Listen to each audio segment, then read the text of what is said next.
Vienna. A city of splendor and beauty, but behind the facade, an intricate web of contacts, connections, and power. The IKG, an impenetrable fortress which fiercely barricades itself against outsiders and keeps a tight lid on internal operations. It's fronted by its figurehead Oscar Deutsch, but who are the real gatekeepers of this powerhouse, which is founded more on money than on morals? From 2006 until his retirement in 2019, it was the General Secretary of the IKG, Raymond Fassenbauer, who controlled all the major decisions within the community. Fassenbauer, who converted to Judaism for reasons that have never been clarified, was hugely active in Bnei B'rith and played a prominent role within the religious community. It was Fassenbauer who also held the purse strings. Not only was he running the IKG, but he was also senior vice president of Bank Winter. Whilst barely known outside the Jewish community, Bank Winter is one of Vienna's oldest and most opaque financial houses. In 2014, the Financial Times, among others, reported investigations into money laundering claims at Bank Winter. In 2020, the Financial Market Authority fined Bank Winter 135,000 euros for breaches of anti-money laundering compliance. The claims centered on a leaked recording of talks between representatives of Italy's far-right party in a clandestine meeting with Russian agents.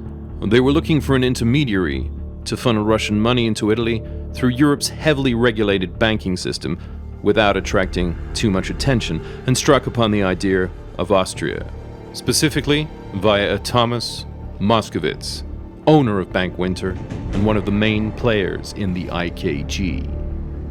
So how does this connect to the IKG?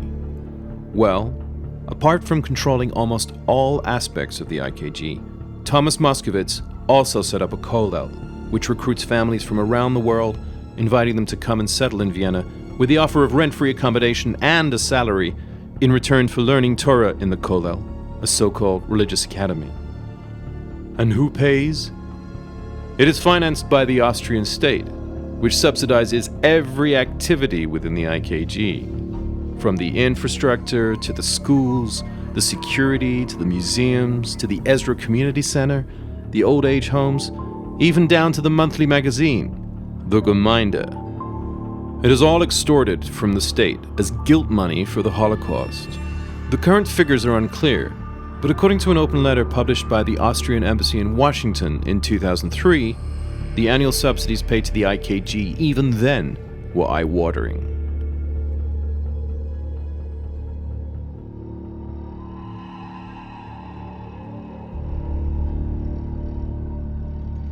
€4.2 million for 80 teaching positions alone. This, of course, includes Lauder Chabad, something of a misnomer since it is not in fact financed by Lauder himself, but again from government subsidies, which the IKG have secured for an indefinite term. Should Austria have to pay forevermore? What is more, the sums as stated by the Austrian embassy officials are wholly disproportionate to the size of the IKG. The amounts given in subsidies are based on a pre-war membership of Jews in Vienna, meaning that the IKG, which today numbers only around 7,000, is receiving subsidies equivalent to 150,000 members. With money comes a sense of entitlement and power. Power which can be abused to influence parliament, the courts, and to create a culture of fear and silence throughout the IKG and the Republic. Whilst reigning supreme over small-town Vienna, the IKG is practically insignificant on the world Jewish stage. It therefore strongly relies on support from the World Jewish Congress to bolster both its image as well as its bank balance. In particular, the IKG prides itself on its close ties to WJC President Ronald Lauder, who also served as US ambassador to Austria in 1986. In his prestigious position, Lauder regularly meets with heads of state, prime ministers, and government representatives in order to discuss and advance causes of concern to Jews and Jewish communities around the world.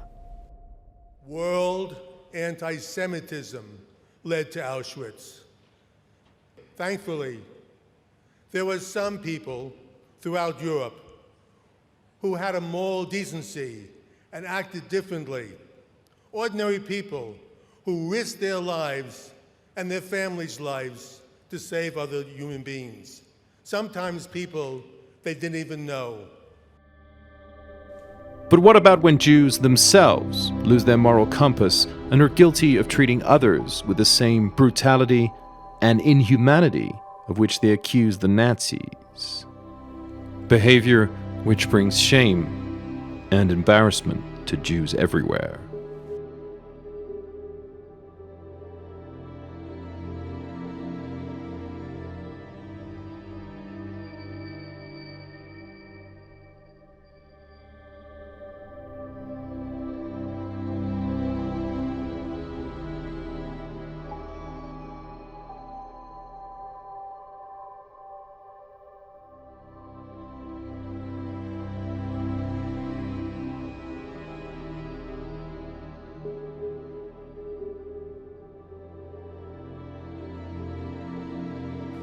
Speculation surrounds the most senior and influential figures within the IKG in connection with twin boys Samuel and Benjamin Schlesinger, who were violently ripped away from their British mother when they were 2 years old.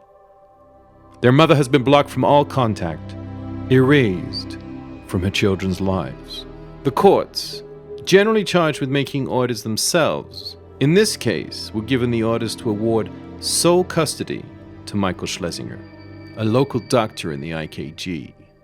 Despite police reports relating to domestic violence, and despite the father having been evicted from the family home. A community abandoning all Jewish values simply to collude with one of their own. All the while, children are being held captive in the Lauder Chabad school, hidden from view of external authorities.